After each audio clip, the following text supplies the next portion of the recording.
equals does your device need fixing? We offer a free diagnosis. We pick up and deliver right to your door, no calls or travel needed. We send you a quote before repairing, and only go ahead if you approve it. Easy, transparent, and professional. Link in description. To replace the trigger on your Dyson V10, start by gathering your tools. You'll need a screwdriver and a clean cloth for internal cleaning. First, unplug the vacuum and remove the dust container. This gives you access to the internal components. Next, locate the screws holding the trigger in place. Carefully unscrew them and set them aside.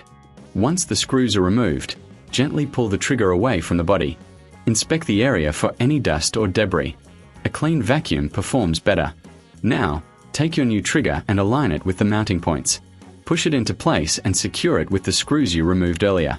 Ensure everything is tight, but be careful not to over-tighten.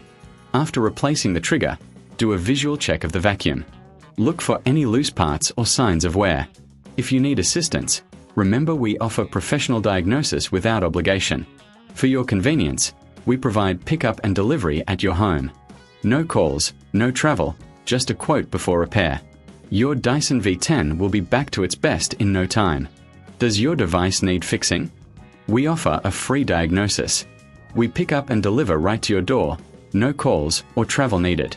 We send you a quote before repairing, and only go ahead if you approve it. Easy, transparent, and professional. Link in description.